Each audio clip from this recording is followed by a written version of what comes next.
Las opiniones y comentarios expresados en el siguiente espacio son exclusiva potestad de quienes lo emiten. Esta empresa televisora exime su responsabilidad o participación en los mismos.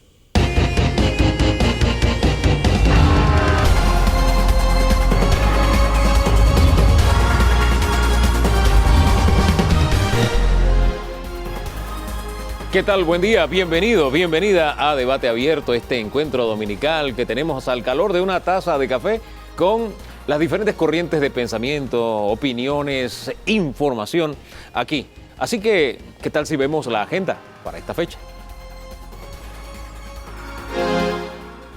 El pulso del país con el expresidente Ernesto Pérez Valladares. La red vial bajo la lupa. El ministro de Obras Públicas, Rafael Sabonge, nos acompaña. Dos expresidentes al banquillo de los acusados. El análisis de José Ugaz. Y el nuevo camino de otro camino Panamá. Ricardo Lombana va a cerrar la agenda de hoy.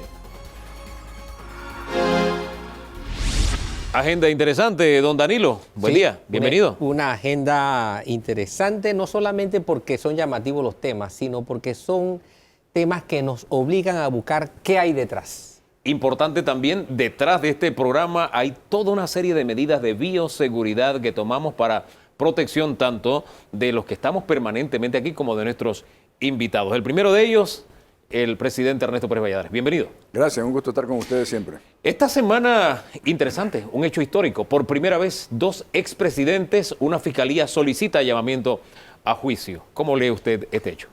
Bueno, yo quisiera, por primera vez en muchos años, empezar a confiar que tanto la Procuraduría, llámese Fiscalía en este caso, como el órgano judicial van a cumplir con la esperanza de todos los panameños, que es que se haga justicia.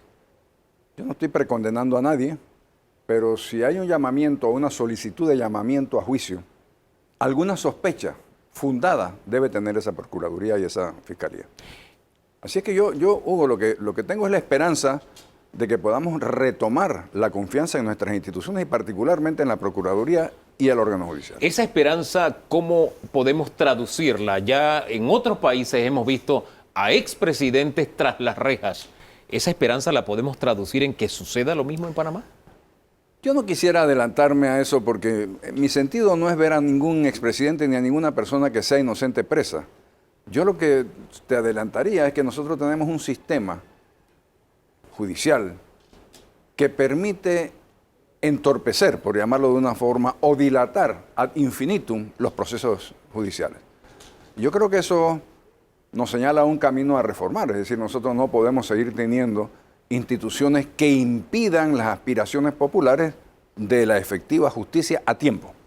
Ahora bien, hay quienes insisten en que se quedó corto. Solamente hay dos administraciones, la de Martinelli y la del señor Varela, que esto debió comenzar con la de Martín Torrijos. Su apreciación. Yo pienso que la Procuraduría, la Fiscalía ha hecho su trabajo y ha hecho su investigación. Si por alguna razón la administración del señor Torrijos quedó fuera, o la de la señora Moscoso, o la mía, es porque a lo mejor no teníamos nada que ver en este tema. La impresión que sienten algunos sectores que no son todo lo que son ni están todo lo que deben estar, ¿usted no la comparte? En el sentido de los llamados a juicio, que son muy pocos, que debían estar más. Es que tú sabes una cosa, se va creando un clima de linchamiento, donde se invierte el sentido de las pruebas. Entonces todo el mundo es culpable hasta que demuestre que no lo es. Y yo creo que nosotros tenemos que regresar a suponer que la gente es inocente hasta que se muestre su culpabilidad. Yo honestamente tengo mucho temor de que esa incredulidad en el sistema judicial nos lleve a situaciones difíciles. Por eso no alimento, sino que yo espero y respeto el proceso judicial que existe y quisiera que lo cambiáramos para que fuera mucho más ágil y mucho más rápido. En conclusión, usted presume la inocencia de Martinelli y presume la inocencia de Varela. Yo presumo la inocencia de todos los que están encausados hasta tanto se dé un fallo judicial. Pero obviamente, te califico eso. Si la Fiscalía, después de tantísimos años, ha exculpado a administraciones interiores y ha inculpado o solicita el inculpamiento de administraciones como la de Martinelli y la del señor Varela, alguna razón debe haber. algún indicio tiene que tener la Procuraduría y la Fiscalía para poder solicitar ese llamamiento a juicio. Pero yo no puedo decir que es que ese llamamiento a juicio es automáticamente una demostración de culpabilidad. No lo es, no lo es. Por eso nosotros tenemos que mantener la calma y esperar que el órgano judicial cumpla con su propósito. Esta calma nos ubica, según algunos analistas, en la posibilidad de que prescriba el caso. Un escándalo internacional en el que ya hemos visto resultados en la gran mayoría de los países, pero Panamá tiene la asignatura pendiente. Hugo, eso sería fatal. Fatal, no solamente para la Administración de Justicia, sería fatal para la imagen de la República de Panamá. Yo no soy abogado, yo no puedo opinar sobre si pueden o no prescribir esos casos. He visto posiciones en ambos sentidos. Quisiera pensar que en efecto no hay la posibilidad de prescripción y que se va a llevar adelante un juicio en derecho. Don Danilo. Señor presidente, qué gusto me da tenerlo y a poderle hacer la pregunta que le voy a hacer. La que no me podías hacer cuando era presidente. Exactamente. La que no le podía hacer en ese momento. Veamos algo. Cuando usted aspiraba a ser el candidato presidencial del PRD, usted dijo, y voy a tratar de citarlo textualmente, que usted estaba dispuesto a enfrentar el cambio constitucional. Sí. De hecho, usted fue la única figura del PRD que planteó una constituyente y además dijo, estoy dispuesto a, después de un par de años de hacerlo, terminar mi periodo presidencial. Así es. Eso yo lo recorté y lo fijé en mi mente dije, wow, este hombre está viendo las cosas desde una perspectiva distinta a la de su partido. Obviamente su partido no lo decodificó. Hoy día la realidad es que su partido tiene planteada la exigencia de una constituyente. ¿Cómo lo ve usted y desde qué lado de la acera se pone ahora? ¿De la misma cuando era aspirante a la presidencia por segunda vez o del lado del gobierno actualmente? Bueno, vamos a ver algo, Danilo. La necesidad de cambios constitucionales no ha variado. Al contrario, mi concepto se ha empeorado, o sea, se ha hecho más grave, se ha hecho más necesario los cambios constitucionales. Pero mira bien, hablo de cambios constitucionales. Yo no hablo de una constituyente abierta como la que se está planteando porque tengo temor a su ineficacia. En primer lugar, porque ¿quién me dice a mí que los electos constituyentes no serán los mismos que son diputados ahora mismo? Que eso lo va a determinar el Tribunal Electoral, pero yo no voy a firmar un apoyo a un movimiento de este tipo para rifarnos a que el Tribunal Electoral le prohíba después participar. No, señor. Yo quisiera que tuviéramos temas particulares para reformar. Y honestamente te digo, creo que ha sido una falla de la actual administración. Yo creo que la actual administración, en vez de haber descansado en un grupo que hizo una propuesta que fue luego reformada lo suficientemente mal por la Asamblea para que fuera archivada, en vez de haber hecho eso, tenía que haber hecho una propuesta concreta de reformas constitucionales, quizás directamente a un referéndum, que puede ser todavía, creo yo, una opción. Hay cosas como el título del canal. Tú no te quieres meter con la gallina de los huevos de oro. Hay cosas que son reformables, que necesitan reforma y que no van a pasar por una asamblea. Ejemplo, los diputados cómo se eligen. Ejemplo, las funciones de los diputados que se las han quitado a los representantes de corregimiento. Y hay otros temas. Quitarle poder al Ejecutivo. Sí, pero ¿de qué forma? Bueno, yo propongo que se le quite, por ejemplo, la posibilidad de nombrar los magistrados de la Corte y que se instituya de verdad un mecanismo interno dentro del órgano judicial para que de allí salgan los aspirantes y que ganen, como en España, en lo que ellos llaman una oposición, el que mejor examen haga para un puesto en la Corte. Sí, pero son cosas muy puntuales. Aquí se habla muy en general, sin puntualizar las cosas y se va creando una idea de que es que la Constitución es la que tiene la situación del país mal. No, no es eso. Son muchas otras cosas. Ese es un elemento que tenemos que cambiar y lo podemos cambiar al menor costo social posible. Pero son muchas las otras cosas. ¿Nos puede salir más caro el remedio que la enfermedad en este caso? Yo pienso que sí, Hugo. Yo creo que es un riesgo innecesario. Es decir, si podemos hacer los cambios sin arriesgarnos, ¿por qué no los hacemos sin arriesgarnos? En esa misma silla estaba hace una semana el magistrado Araúz y él decía que no se puede establecer las normas de quiénes podrían ser electos, qué sé yo, de una constituyente y demás, porque están de manos atadas por la Constitución los magistrados. Eso es agua para mi molino. Entonces, ¿por qué voy a apoyar en el aire a la llamada a una constituyente si no sé quiénes son los posibles constituyentes?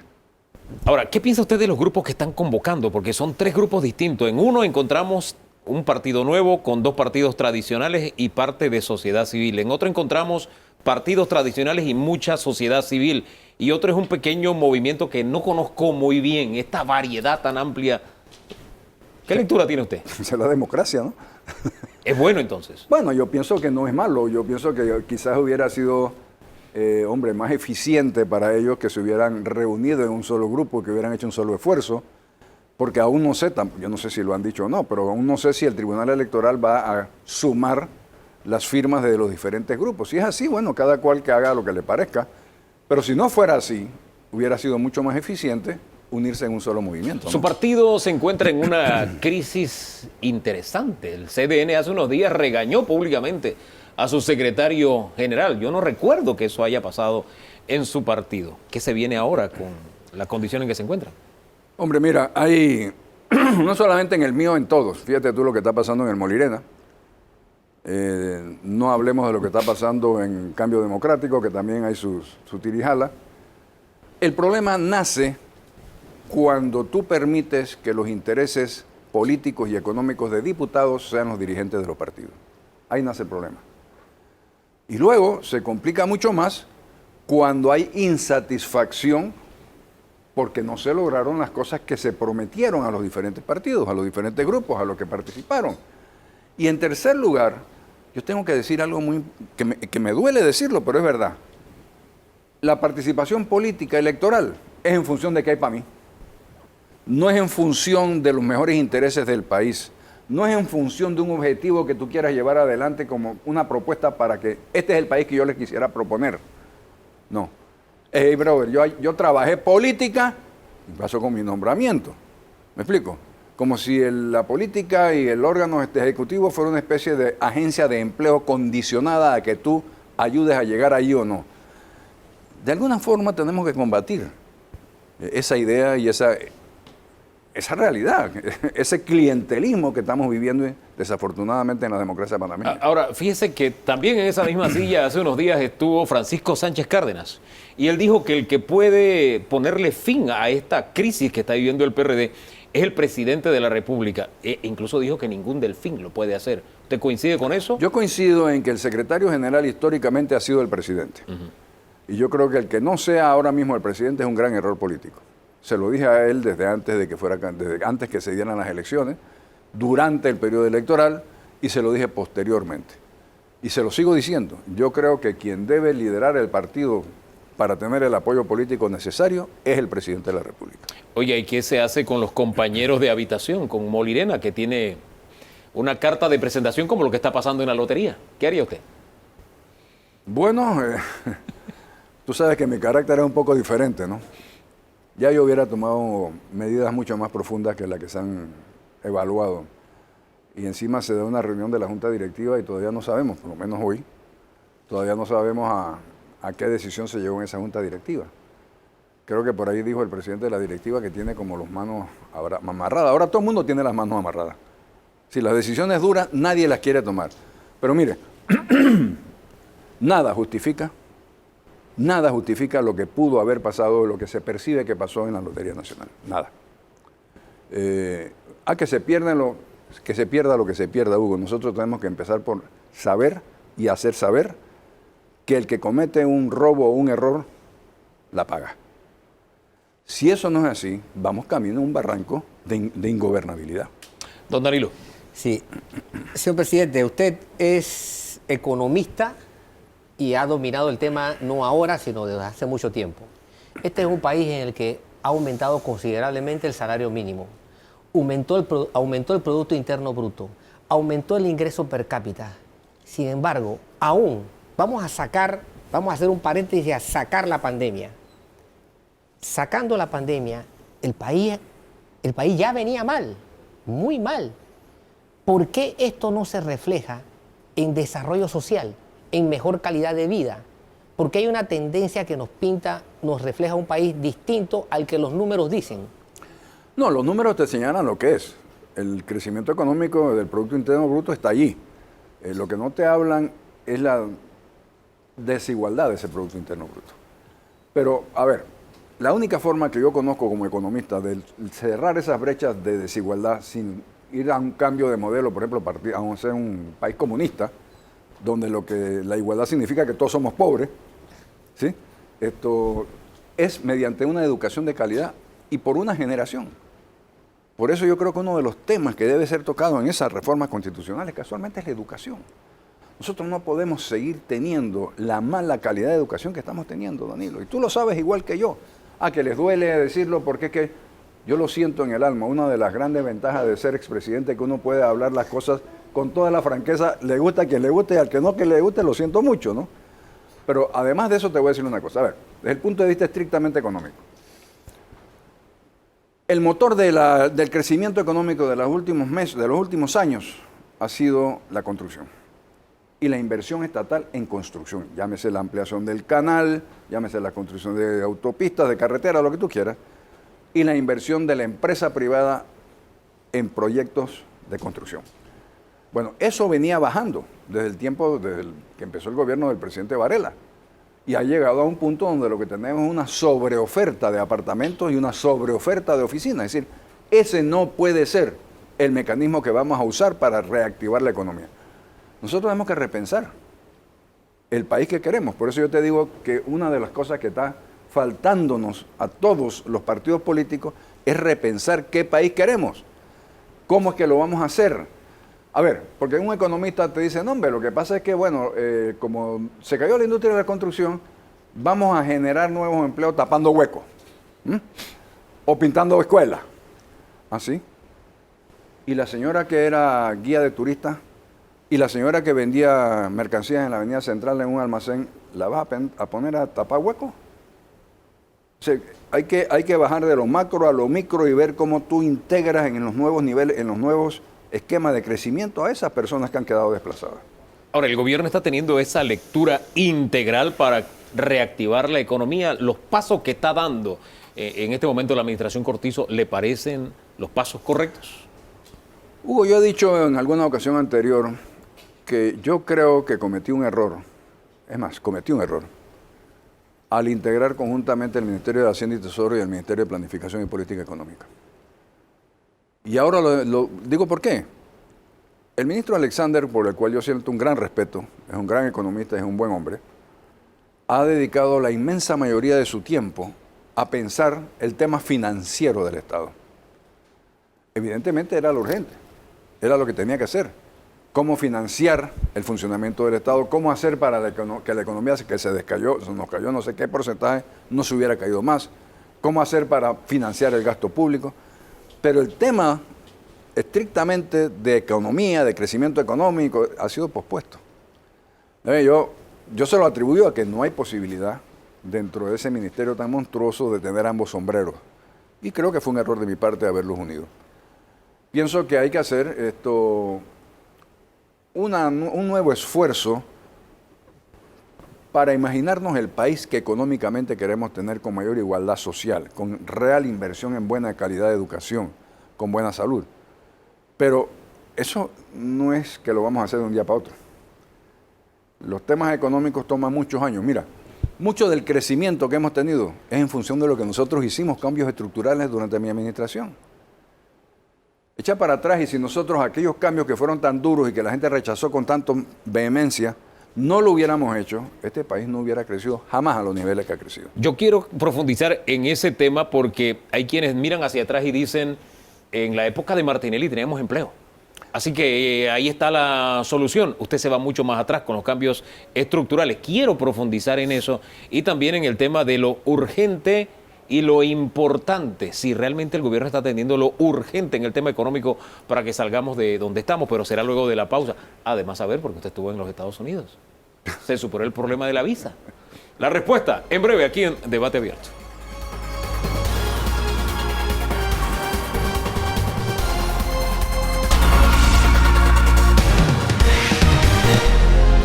Otra gente que en los tiempos de los a ese romanos, nivel estamos. Estamos de vuelta en Debate Abierto. El presidente Ernesto Pérez Valladares, estamos conversando con él el día de hoy.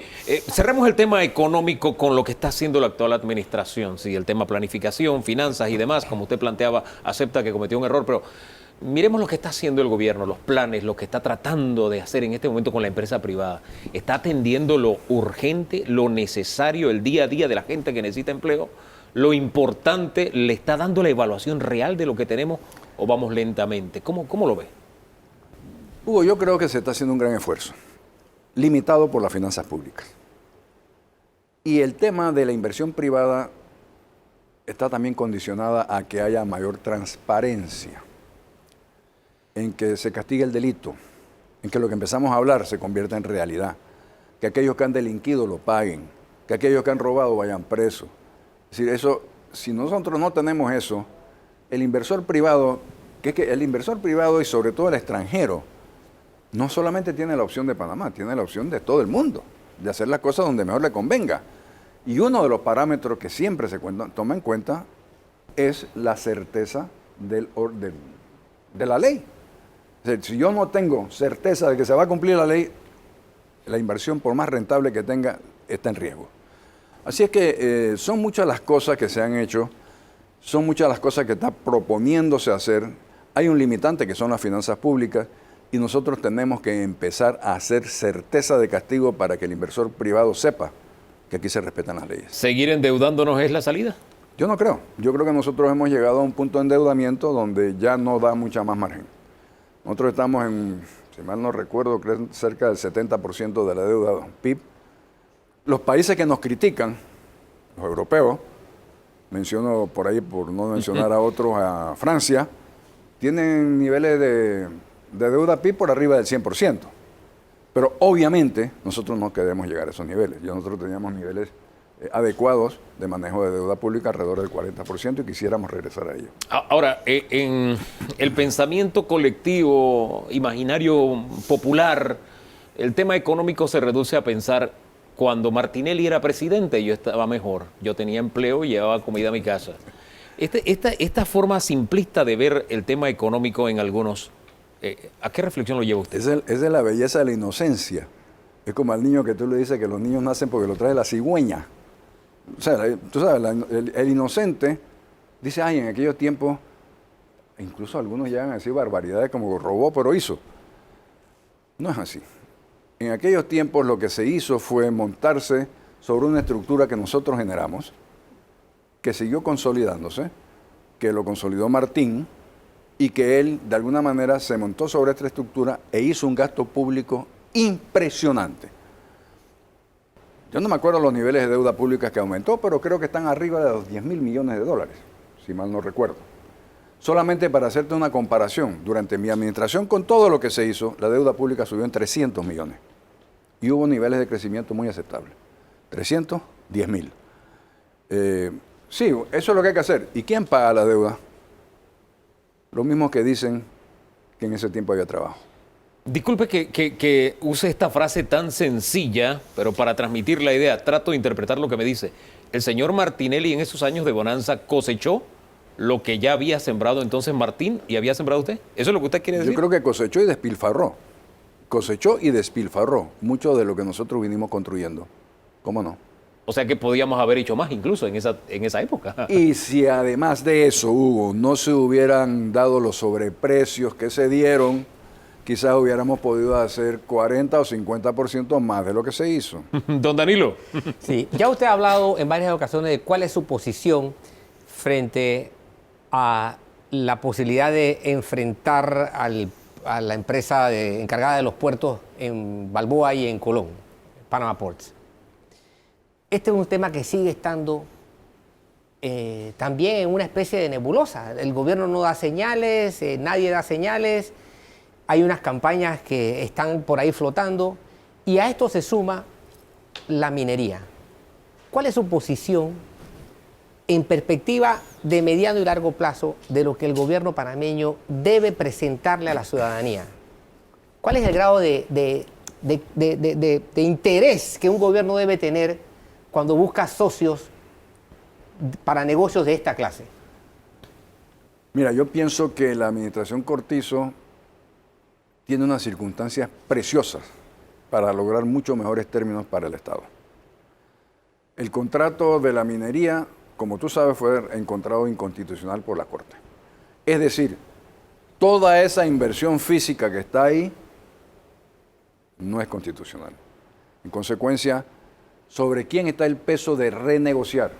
sobre los dueños.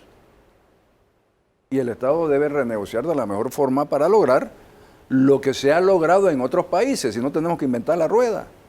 Vamos a ver cómo es que funciona en Chile, vamos a ver cómo funciona en otros países productores de cobre y vamos a lograr exactamente lo mismo.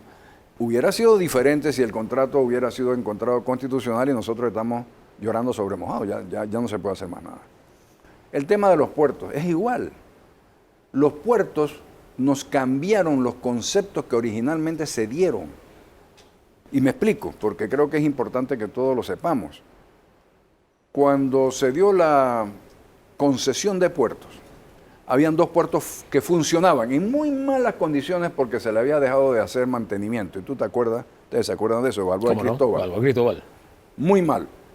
Pero se dio una concesión con alguna forma de que el Estado se beneficiara de esa concesión. Pero habían puertos. Luego se dieron concesiones de áreas para construir puertos, de cero. O sea, ahí había que hacer la construcción, el dragado, todo.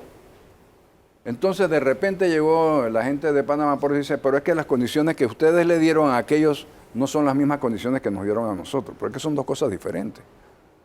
Ah, no, pero nosotros queremos que ustedes nos equiparen.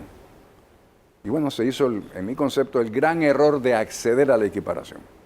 Y eso es lo que ha producido que ellos se inventaran una serie de subterfugios y de temas contables y de gastos innecesarios y de inversiones más allá de lo necesario para no aportar al Estado panameño lo que deben aportar. Yo he visto la campaña.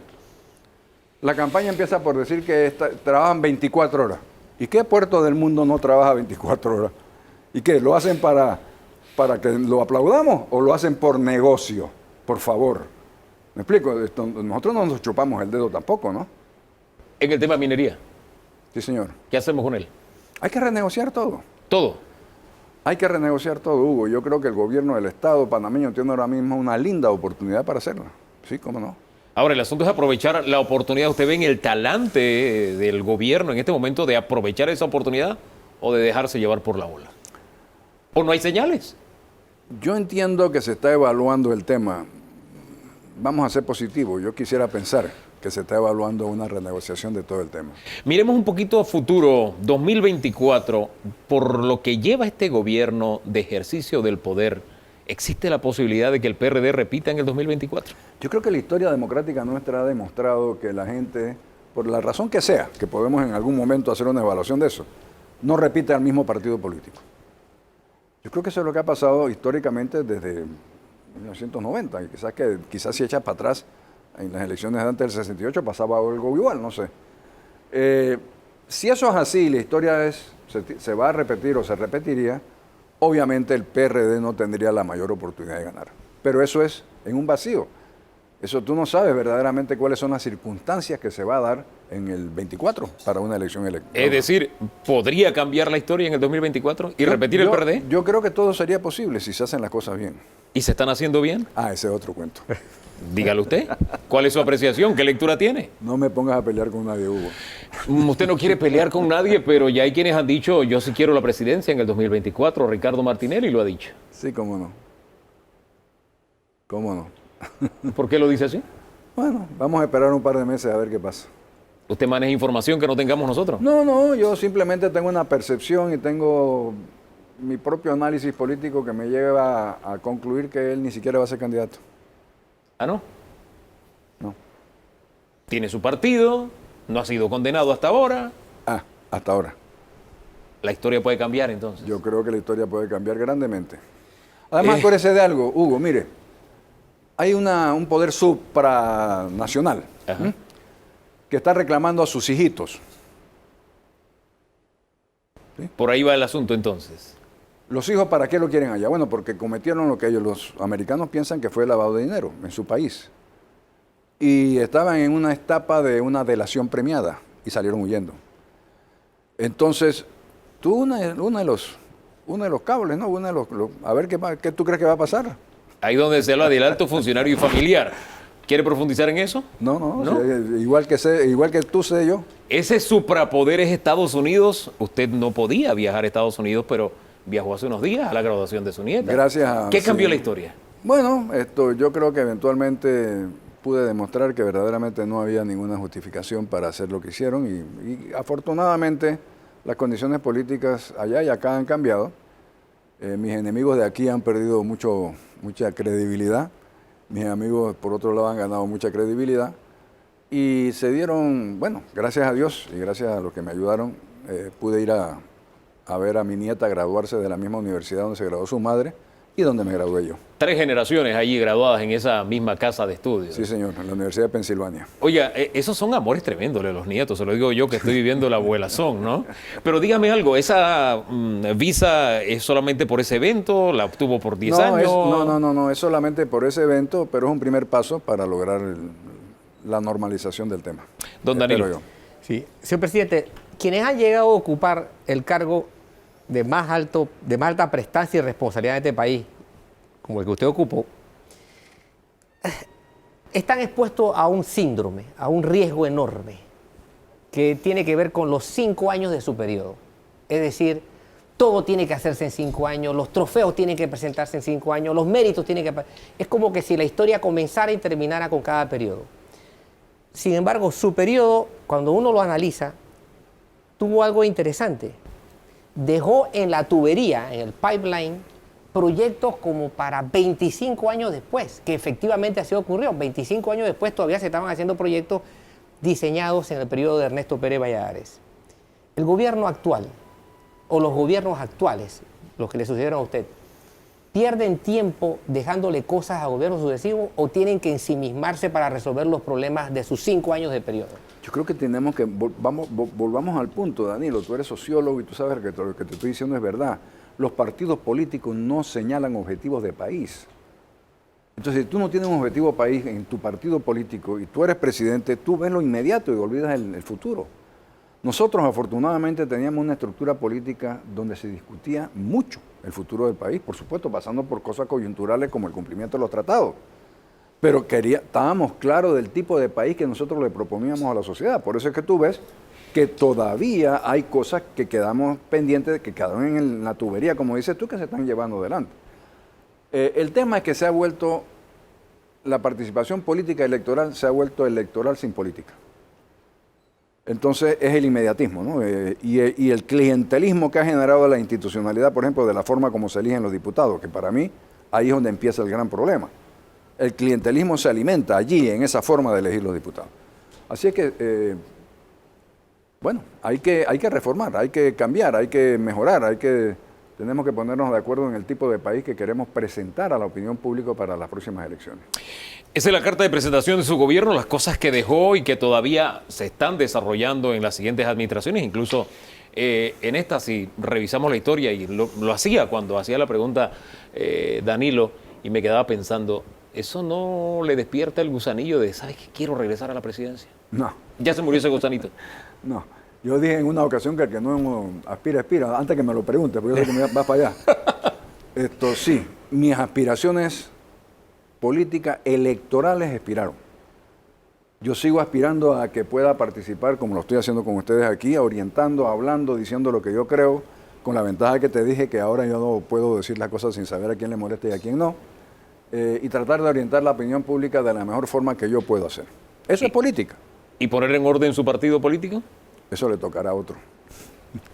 Presidente, gracias por habernos acompañado Mucho este gusto. domingo. Que tenga buen día. Nosotros hacemos un alto y en segundos regresamos con, ¿sabe qué? El ministro de Obras Públicas. Le ponemos la lupa a los huecos. ¿Él habrá caído en algún hueco o viviría la experiencia del que se fue, que nunca cayó en un hueco? ¿Ah?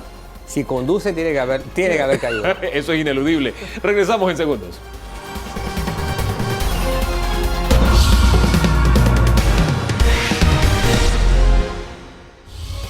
Tal como habíamos adelantado, nos acompaña el ministro de Obras Públicas, Rafael Sabonge. Señor ministro, buen día, bienvenido. Buenos días. Hay decisiones esta semana, una obra que a propósito había sido adjudicada el año pasado, en octubre, si la memoria no me es infiel. La buena noticia es que se toma medida esta semana, pero también que nos explique por qué ese retraso en la unión de la cinta costera con Amador. Sí, esta obra, primero que todo, es parte del programa de inversiones que vamos a hacer entre los proyectos llave en mano, que son proyectos que incluyen financiamiento, ¿no? Esta modalidad, aunque ya existía, nosotros la hemos cambiado un poco porque ahora son proyectos que incluyen un pago intermedio. Son 26 proyectos que vamos a ejecutar con esta modalidad, 1.162 millones de dólares que nos van a permitir a nosotros como Ministerio de Obras Públicas pues coadyuvar un poco a la reactivación económica a través de la inversión en infraestructura pública. 1.162 millones. Y 26 proyectos que están en todo el país. El primero de estos proyectos pues es el que dimos la orden de proceder en la conexión de la cinta costera 3 a la calzada Amador. Es un proyecto importante, es un proyecto que estaba pidiendo el sector turístico porque va a permitir un mejor acceso tanto al Centro de Convenciones de Panamá, al Panama Convention Center, como al puerto de cruceros de Amador, lo que va a permitir pues, que los turistas tengan una mejor experiencia cuando estén en nuestro país y que no estén sujetos a ese tráfico, ¿no? Algo de matar varios pájaros de un tiro. Se está generando empleo, va a la obra y se está impulsando también todo el tema del turismo en el área. Así se es, potencia. Y no es solamente un viaducto vehicular, también tiene unas aceras y tiene ciclovías y tiene unos parques y unas rotondas cuando llegan a Amador, así es que también pues, tiene un componente urbanístico importante. Y este proyecto, como tú bien lo dices, va a generar entre empleos directos e indirectos unos 670 empleos. Al final del día, este programa de inversión lo que busca es eso, generar empleos ahora, cuando más lo necesita nuestro país, en este año y en el siguiente, y que los proyectos los podamos pagar en el 23 y 24. ¿Las obras físicas cuándo comienzan en ese proyecto? El proyecto incluye estudios y diseños. El contratista, pese a que no se le había dado la orden de proceder, ya ha adelantado algo los diseños y el estudio de impacto ambiental. Nosotros esperaríamos que en los próximos 3 meses podamos arrancar trabajos. Ese es el primer proyecto, como te dije. Estamos por entregar también la orden de proceder de la ampliación de la vía que va desde la autopista hasta el puerto de Bacamonte. Esta carretera la vamos a ampliar a 4 carriles. El proyecto va a incluir aceras, ciclovías también, y va a incluir un entronque importante en el área de la autopista. Esto es un nudo crítico en tema de tráfico, ¿no? Es un proyecto que también ya se tiene el refrendo del contrato y estaremos dando la orden de proceder en las próximas semanas. Queremos hacerlo también allá en el área. Un proyecto que también va a contribuir a generar empleos en la localidad, porque lo que tienen nuestros proyectos también es un componente de empleabilidad comunitaria. Además de este proyecto hemos... Ahí hay importante destacar también que se da una respuesta esperada por ese sector desde hace mucho tiempo. El dolor de cabeza con el tráfico allí es impensable, es uno de los peores nudos de tráfico en la provincia de Panamá Oeste. Pero ¿sabe qué me recuerda este proyecto? Que se había pensado que en vez de una ampliación de la Interamericana, se iba a tener una vía más cercana a la costa y que iba de alguna forma a llegar hasta Bacamonte para subir a la autopista. Pero lo que se optó fue por seguir la misma alineación de la Panamericana, que vivió esta semana un dolor de cabeza por la rotura de un problema que podía haberse solucionado con mantenimiento. Pero el punto al que le quiero ir es que sí, bien por el proyecto, pero seguimos con algunos proyectos guindando que no nos dan la viabilidad, que no despega en Panamá. Bueno, fíjate que este proyecto, que va a ser una columna vertebral, porque es un eje transversal, sí, que va a comunicar la carretera panamericana, que le llaman la carretera vieja, la autopista, pero también lo va a comunicar con la próxima vía costanera. O sea, ¿sigue en proyecto la costanera? De hecho, ya estamos ejecutando el primer tramo que va desde Veracruz, Chumical hasta Bacamonte. Ese es un primer tramo que estamos ya ejecutando. El resto de la vía lo estamos estructurando con la Corporación Financiera Internacional como un proyecto APP. Y en su primera etapa va a tener 18 kilómetros que van a llegar hasta Puerto Caimito. Así es que en línea de lo que tú estás diciendo, pues nosotros estamos buscando fortalecer la red vial de Panamá Oeste con 3 arterias principales. Los estudios de tráfico nos hablan de que una vez esté terminada esta costanera, que en su segunda fase irá hasta la Mitra de la Chorrera y probablemente hasta Capira, depende del estudio que se haga con la estructuración del proyecto, va a absorber un 16.7% del tráfico vehicular. Obviamente, la siguiente pregunta es, tenemos 3 vías longitudinales, pero solamente 2 puentes. El cuarto puente sobre el canal, que tenía una situación de falta de cierre financiero, porque es un proyecto de 1.500 millones de dólares al cual se le otorgó un anticipo y no tenía un cierre financiero, no tenía una forma de pago, no tenía una forma de financiamiento. Ya tenemos 2 propuestas de financiamiento y también estamos trabajando junto al MEF, porque es muy, sobre todo en este momento, es muy delicado el tema del manejo de la deuda y demás. Esperamos que en los próximos meses ya podamos tener una propuesta en concreto aprobada para que esa obra también arranque. Hablamos de puente, hablamos de túnel, finalmente. Todo el rediseño del puente ya lleva un 60%. La parte vehicular, Sí. o sea, va a existir un puente, pero va a estar independiente del túnel. Claro. Y esto básicamente se hizo pues para que un proyecto no perjudicara al otro, ¿no? Ahora bien, usted me habla de 1.162 millones de dólares en proyectos y lo que menos hay en este momento es plata hasta donde nos dicen de dónde está saliendo este dinero. Bien, lo que hemos hecho también, y debemos recordar que cuando llegamos al gobierno ya habíamos visto que había una situación fiscal comprometida. Entonces, por eso nosotros comenzamos a idear estas formas más creativas de poder sacar los proyectos adelante. Lo primero que hicimos fue aprobar la ley de asociaciones público-privadas. En 89 días esta ley se presentó en la Asamblea y se aprobó. Una ley que fue consensuada ampliamente con los diferentes gremios y además los organismos multilaterales. Eso va a ser parte de los proyectos que vamos a utilizar para reactivar económicamente el país.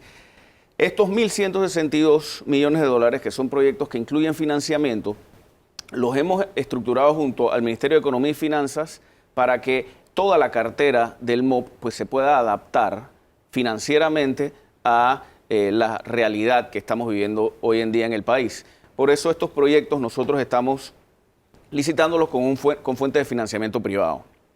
Lo que quiere decir es que los proyectos se empezarán a ejecutar entre este año y el próximo.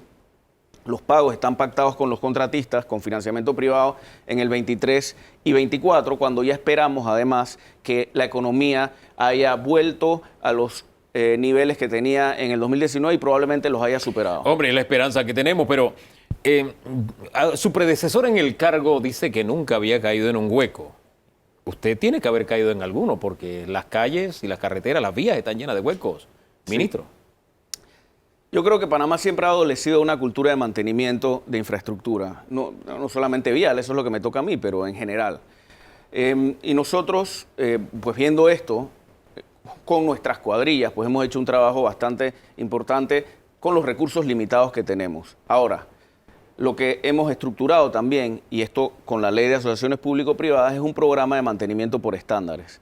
Este programa es un programa ambicioso, buscamos rehabilitar y darle mantenimiento a largo plazo a 2.000 kilómetros de calles en el país. Esos 2.000 kilómetros representan solamente el 10% de la red vial nacional, pero por ellos transitan alrededor de un 80% del parque vehicular. Estos proyectos consisten en que los contratistas privados, con financiamiento privado, rehabilitan las carreteras, estas carreteras principales, y después el Estado les paga unas anualidades durante 10 años para que se mantengan en un estado óptimo. ¿Cuándo comienza? El primer proyecto lo estamos licitando, lo tenemos estructurado ya a nivel de prefactibilidad, estamos cerrando la factibilidad, son 247 kilómetros de Cañitas, Agua Fría y Avisa. Esperamos poder licitarlo en agosto de este año. Mientras tanto, los huecos en Ciudad Capital, ¿qué hacemos con ellos? Porque usted sí ha caído en huecos, me imagino. Por supuesto que sí, son múltiples.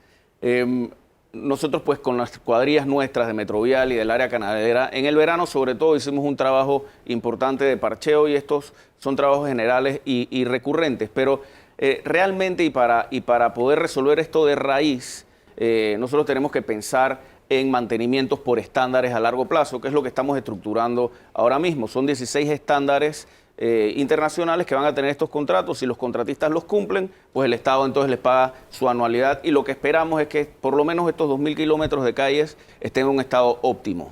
Don Danilo Toro. Bien, señor ministro, wow, usted me ha dejado una lista larga de preguntas y tengo que escoger. El menú con usted es un menú nutrido. ¿Cómo la red vial? Sí.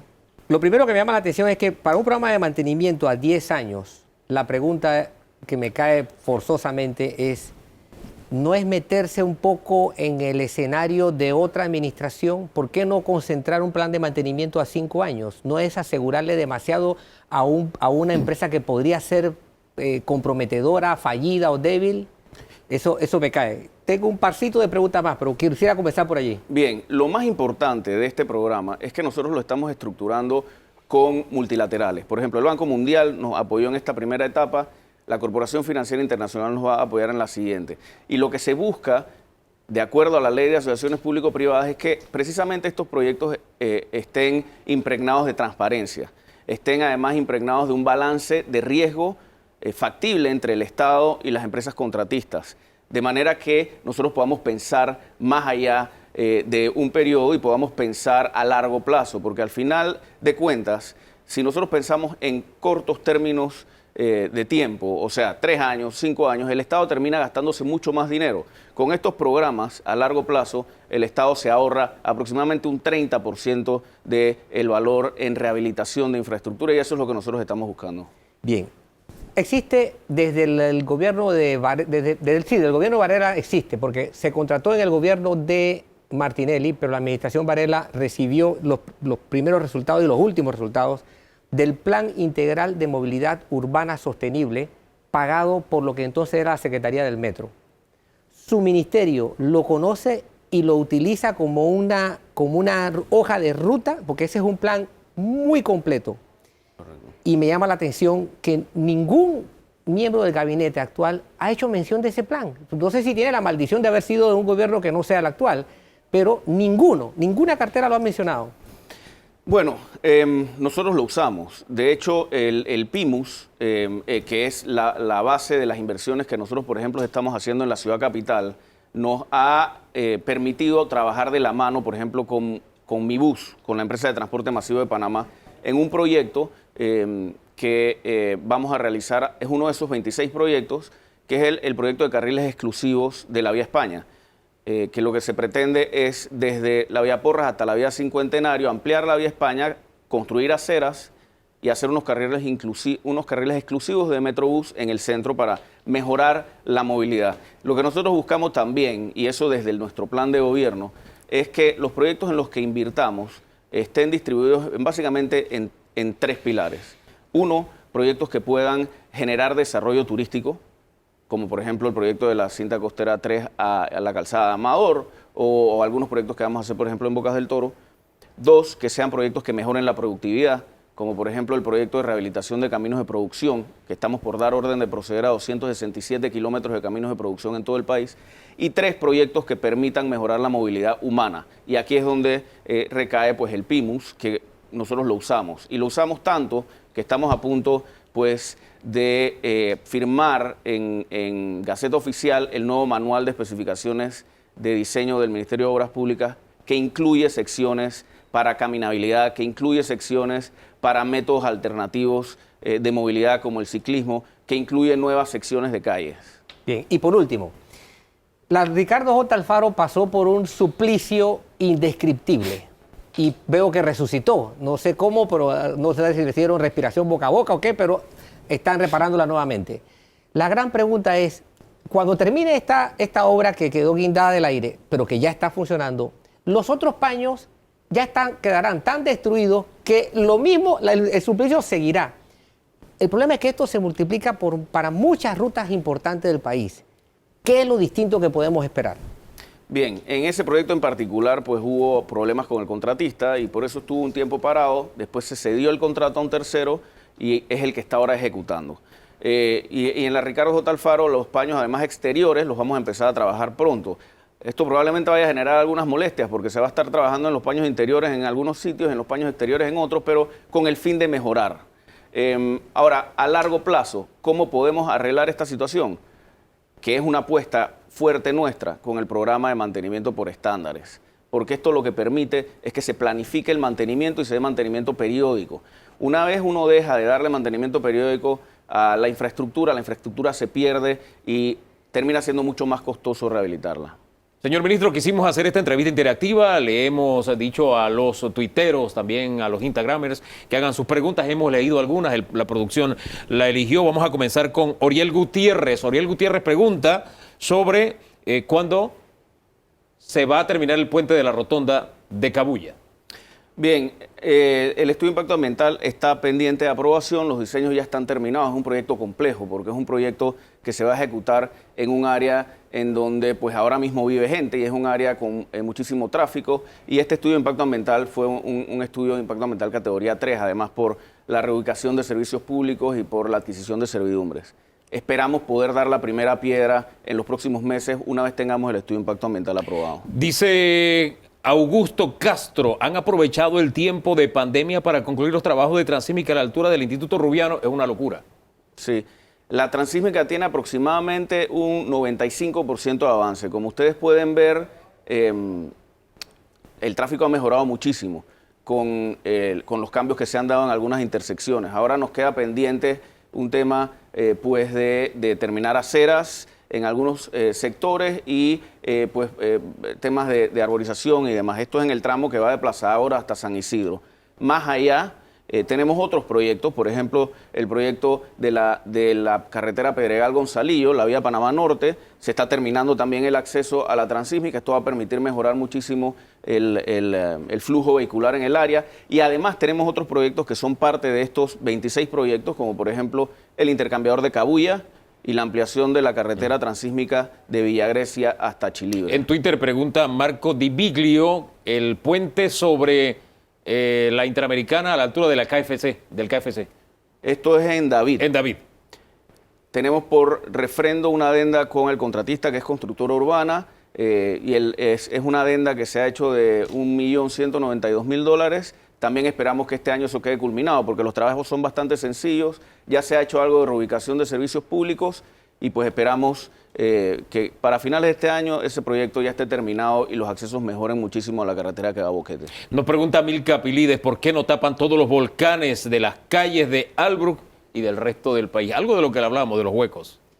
Sí, bueno, las necesidades son infinitas, los recursos son bastante limitados. Nosotros quisiéramos poder abordarlos todos y quisiéramos poder resolver todos los problemas. Pero bueno, yo creo que hemos hecho algo importante durante nuestros operativos de verano y además pues tenemos otros proyectos de rehabilitación que están en marcha. Charles nos pregunta, ¿qué fue lo que pasó frente al Extra? ¿Hubo negligencia? ¿Alguien no hizo la tarea? El hundimiento que le causó el dolor de cabeza al interior y a Panamá Oeste. Bueno, era una tubería pluvial de acero corrugado que pues culminó su vida útil y colapsó en ciertos lugares. Cuando llegamos a hacer las excavaciones, pues nos dimos cuenta que el problema era muy superior a lo que se veía en la superficie y por eso los trabajos fueron tan importantes y tan colosales, ¿no?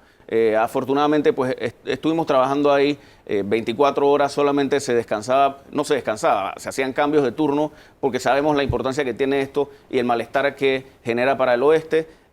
Y lo que vamos a hacer a futuro, que es lo importante, es que vamos a hacer una inspección del resto de estas tuberías pluviales para ver en qué condición se encuentran. ¿Cuándo van a hacer esa inspección? Ya está en marcha con la Dirección Nacional de Mantenimiento y después de esto, después de que se haga esta evaluación, pues tendremos que hacer las adecuaciones. Ahora, también es importante decir que nosotros estamos en un 36% de avance ya de la ampliación a 8 carriles de la vía Panamericana en ese sector. Un proyecto que debe culminar en el 2023 y que también va a mejorar mucho la condición de esta vía. Jorge Vera dice si nos vamos a quedar guiados con la estafa de trabajo que nos hicieron en el Puente de las Américas.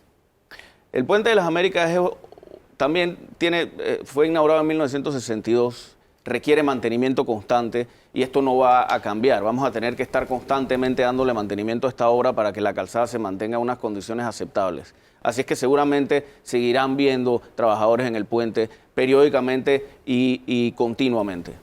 Señor ministro, gracias por haber estado acá. Algo adicional, ahí donde está usted sentado estuvo el señor Roberto Eichmann y él dijo que ya era tiempo de cambiar a algunos ministros. Lo mencionó usted junto a otros 2 ministros, porque dice que los negocios, palabra más, palabra menos, pasan precisamente por sus manos. ¿Usted qué tiene que responder a esto?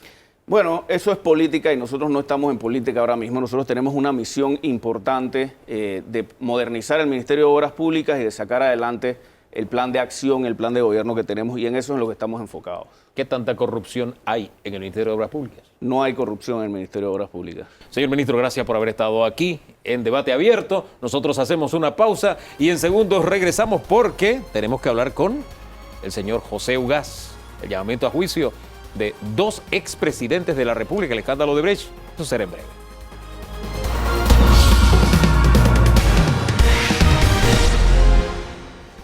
Hecho histórico, la Fiscalía pide llamamiento a juicio de 2 expresidentes de la República. Una empresa ligada a uno de esos presidentes en el caso de Brecht, escándalo de Brecht, acompañados de 48 personas. Vamos a conversar con un personaje que a nivel internacional le dio seguimiento muy de cerca a lo que pasaba en Panamá con el caso Odebrecht. Se trata de José Ugaz. Él es expresidente de Transparencia Internacional, ex procurador del caso Fujimori y Montesinos. Actualmente pues ejerce como abogado penalista. Señor Ugaz, bienvenido a Debate Abierto. Muy buenos días, don Hugo. Muchas gracias por la invitación. ¿Qué lectura tiene usted en la distancia de este llamamiento a juicio que hace la Fiscalía? Bueno, como todo proceso complejo ha tomado su tiempo, yo creo que es una buena noticia saber que finalmente la doctora Sterling ya tiene los elementos suficientes como para llevar esto a la etapa siguiente, que es la de juicio. Es notorio que existan dos expresidentes involucrados, lo cual confirma el patrón que siguió el caso Lavajato en toda América Latina. Mi última cuenta sobre expresidentes involucrados llegaba a los 14. De los cuales varios peruanos, por supuesto, también entre ellos. Y lo que esperamos ahora es que efectivamente la judicatura panameña esté a la altura del reto que impone este juicio, porque en tiempos pasados hemos visto una Corte Suprema que ha sido más bien obstruccionista de los avances que tenía la Fiscalía, tratando de cerrar plazos y evitar que se avance con las pesquisas. Y eso creo que de alguna manera le ha recortado perfil a la investigación y ha sido una de las grandes causas del retraso.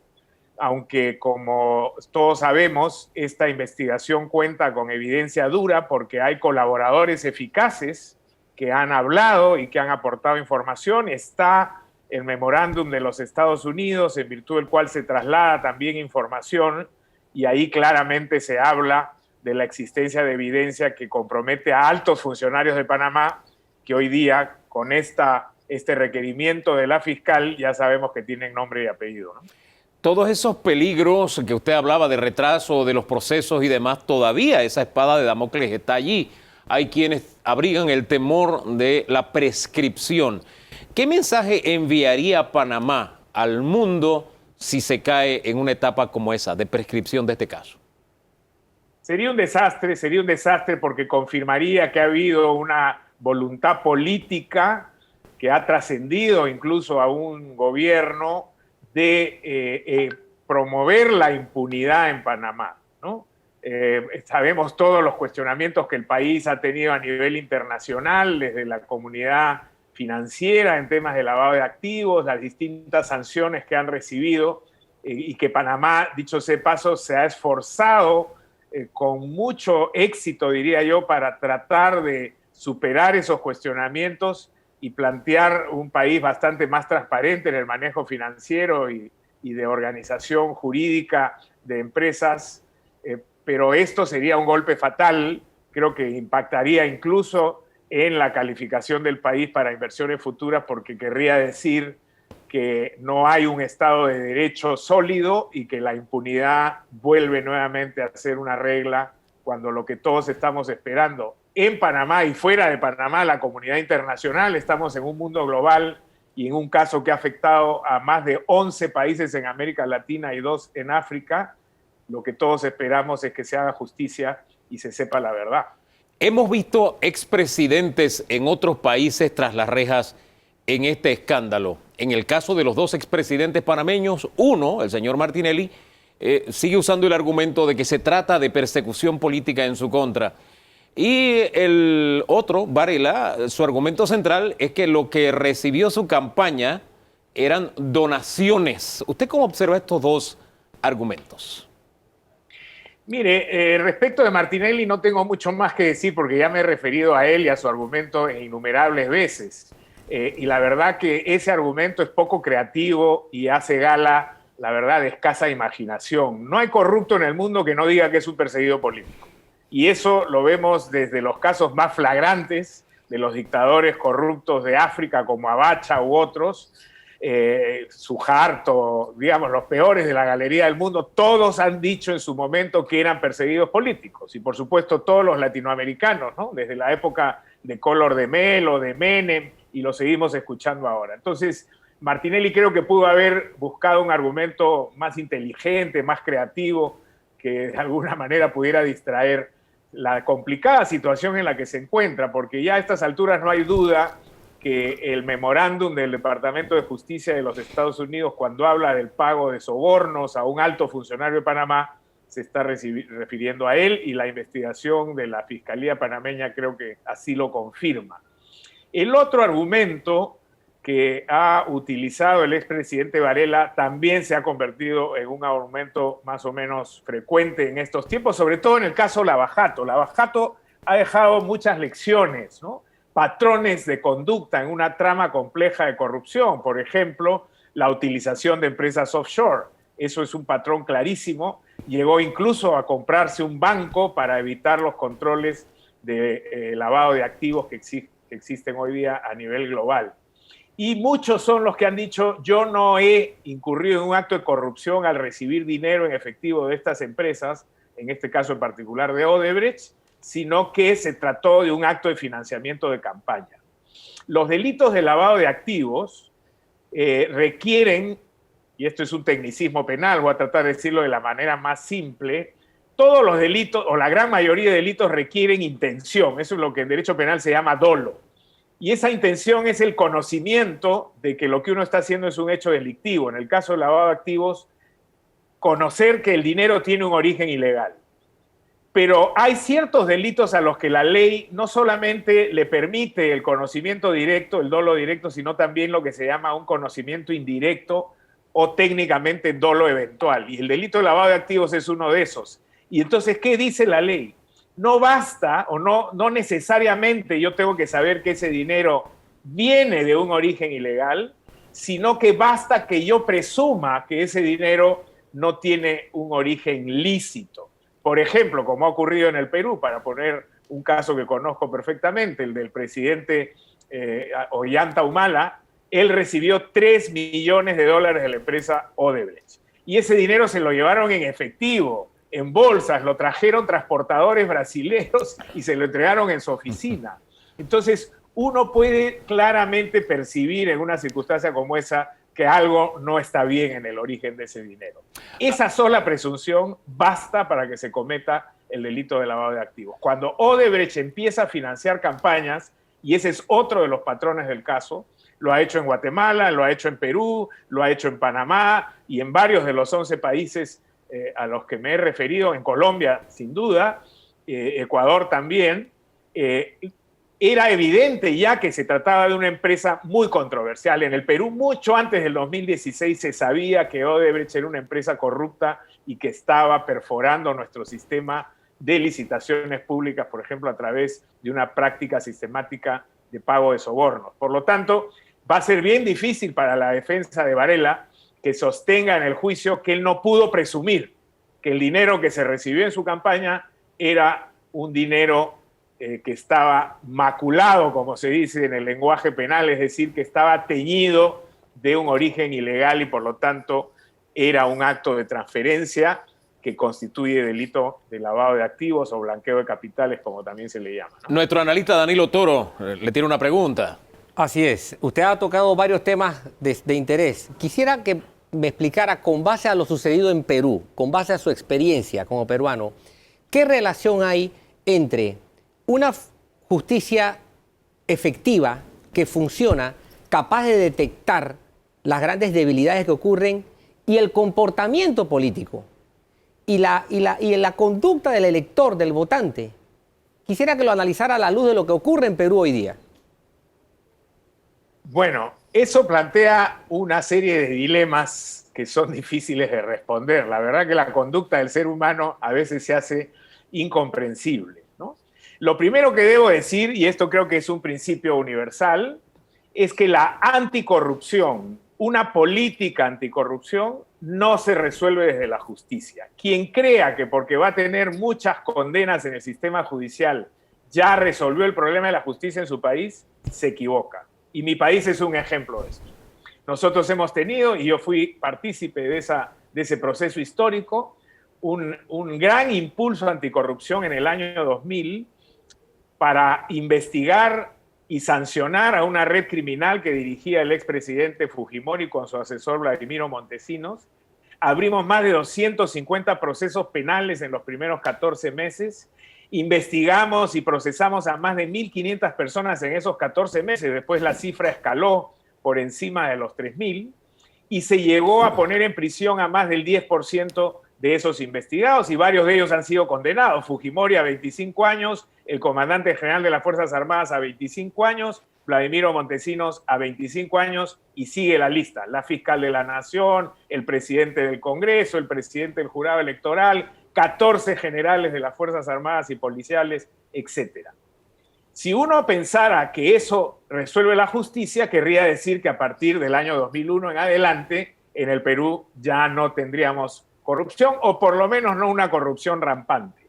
Sin embargo, vino el gobierno del presidente Toledo, que hoy día está en Estados Unidos esperando ser extraditado, como los hijos de Martinelli, solo que él vendrá de Estados Unidos para el Perú, y rápidamente su asesor principal, el señor Almeida, fue detenido por un acto de corrupción y hoy día Toledo está procesado por recibir $30 millones de sobornos. Después vino el gobierno de Alan García y su gabinete en pleno cayó porque fueron sorprendidos en un hotel en reuniones con un intermediario de empresas mexicanas que querían hacer negocios ilícitos en el Perú. Después vino el gobierno de Ollanta-Humala y ya sabemos que Ollanta-Humala ha estado preso por haber recibido $3 millones de Odebrecht. Después vino el gobierno del presidente Kuczynski, que está hoy día con arresto domiciliario, acusado de también haber favorecido a Odebrecht mientras fue ministro. Y por último entró el presidente de transición Vizcarra y hoy día también ha sido sancionado con inhabilitación y está siendo procesado penalmente por haber recibido un soborno de 3 millones de soles cuando era presidente regional. Entonces, primera conclusión, la justicia no resuelve los problemas de corrupción. La justicia es un acompañante, es un refuerzo que sirve como un elemento disuasivo inicial, pero es iluso pensar que incluso una justicia eficiente va a resolver este problema. Eso como premisa fundamental. Lo segundo es, uno pensaría que luego de que se impulsa una voluntad política anticorrupción como la que impulsó el presidente Paniagua aquí en el Perú, la ciudadanía va a tomar conciencia y va a rechazar y, digamos, no darle espacio a aquellos políticos que perciben que son corruptos. Segundo error, la ciudadanía tiene una conducta errática en países como el Perú y Panamá, y yo diría que en general en América Latina, tal vez con la excepción de Uruguay y Chile, que ahora Chile todo está en discusión, en el sentido de que somos sociedades complacientes con la corrupción, la hemos normalizado, es parte de la cultura criolla que hemos creado, lo cual no quiere decir que sea parte de nuestro ADN, simplemente son costumbres adquiridas y como son adquiridas se pueden cambiar. Y eso es lo bueno, esa es la buena noticia en esta historia.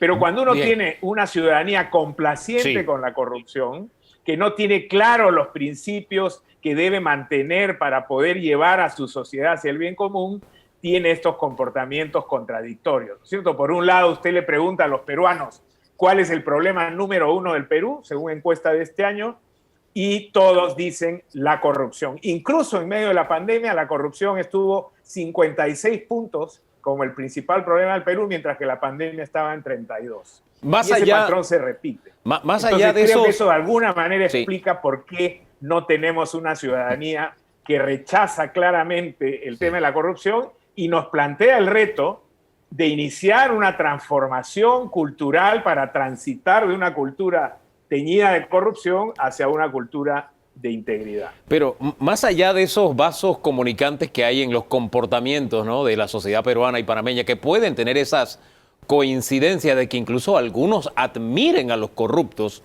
más allá de eso hay algo que usted indicó, y es que la justicia es un acompañante. El gran problema en Panamá es que la justicia no ha sido un acompañante en la lucha contra la corrupción. Usted mencionó una serie de altos funcionarios, desde generales, presidentes hacia abajo. En Panamá todavía no podemos exhibir esos nombres y son hechos públicos las prácticas en que algunos de esos personajes han incurrido. Ahora bien, sin lugar a dudas hubo un punto de quiebre, el caso de Odebrecht. Usted, como presidente de Transparencia Internacional, en su momento le hizo una serie de recomendaciones a Panamá como sistema, recogida en esa posición que tenía y también por la experiencia como ex procurador. ¿Qué hizo Panamá con esas recomendaciones suyas? Quisiera remitirme un minuto nada más a su comentario previo. Efectivamente, en Panamá la justicia no ha sido un acompañante, sino todo lo contrario, ha sido un obstáculo. Y eso es algo que tiene que resolverse y esperemos que esté a la altura, como repito, del reto que plantea este juicio que está llevando el Ministerio Público ante el sistema judicial.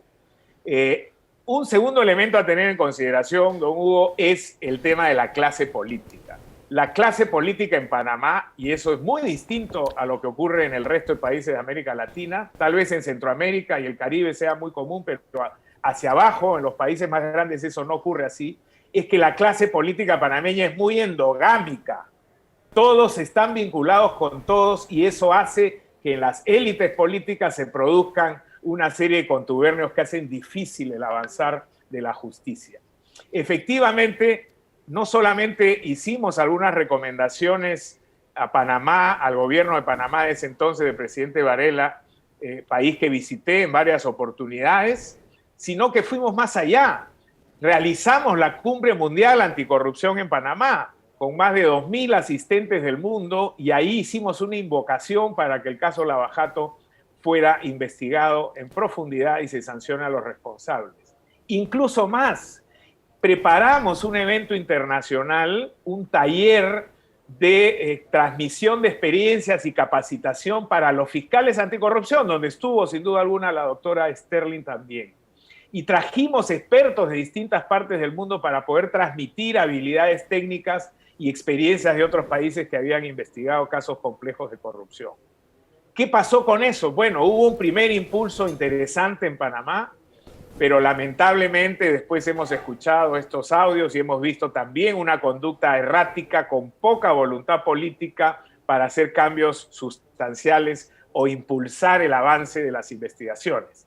Es verdad, y no hay que perder la perspectiva, que un presidente de la República no es el responsable de los procesos. Eso es responsabilidad de la Procuraduría General y del Poder Judicial, que son órganos autónomos, poderes del Estado. Pero desde el Ejecutivo se pudo haber hecho mucho más y por lo pronto pudo evitarse este tipo de interferencias que se supieron luego de llamadas absolutamente impropias donde se hacían comentarios sobre reuniones y facilidades para algunos investigados. Eso, aún así, no se hubiera concretado, ya tiñe de sospecha toda la legitimidad de las investigaciones y le ha hecho mucho daño a los procesos anticorrupción por el caso Odebrecht en Panamá, como le ha hecho también en Brasil daño el escuchar estas conversaciones totalmente inadecuadas entre el grupo de tarea de la Fiscalía y el ex juez Moro, ¿no? Entonces, creo que Panamá tuvo una oportunidad extraordinaria en su momento por el momento que se vivió, por las circunstancias que rodeaban al país de dar un salto hacia adelante.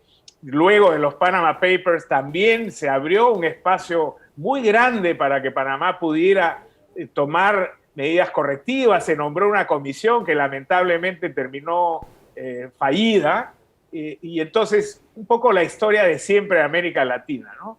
Buenas ideas, algunas iniciativas interesantes, pero se van quedando en el camino por falta de voluntad política que lleve detrás de sí un interés real en una reforma estructural, que es lo que necesitamos en los países de América Latina. Necesitamos una reforma de la política, una reforma ahora de los sistemas de salud, sin duda alguna, y una reforma también de la educación y de los sistemas de compras públicas, por ejemplo, para reducir los espacios de la corrupción en nuestros países. Hombre, quiero aprovechar su presencia. Usted está en Lima en este momento. Los peruanos se abocan ya segunda vuelta electoral, está a la vuelta de la esquina, iniciando junio, y con el resurgimiento también de Sendero Luminoso. Este hecho es relevante. Tengo un minuto para poner en perspectiva cómo está usted observando la democracia y el desarrollo de la democracia de cara a las próximas elecciones en su país.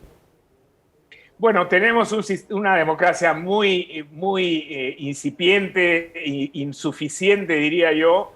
El día 6 de junio nos estamos enfrentando los peruanos a un dilema gravísimo, que es votar entre dos candidatos muy malos, uno que claramente plantea una opción antidemocrática y que además tiene sospechas de vinculaciones con posiciones extremistas en nuestro país, y al otro lado a la hija de Fujimori, que también ha dado señas en más de una oportunidad cuando dirigía el Congreso, la mayoría absoluta en el Congreso anterior, de ser una persona autoritaria, con poco respeto, siguiendo la tradición de su padre por el Estado de Derecho. Pero eso es lo que tenemos y ahí el debate está sumamente encendido. Las encuestas del día de hoy, de esta mañana, dan empate técnico entre los dos candidatos, por lo tanto cualquiera puede, en el Perú en una semana y media puede pasar cualquier cosa y por lo tanto cualquiera de los dos puede ganar. Sobre Sendero, yo no diría que hay un resurgimiento de Sendero.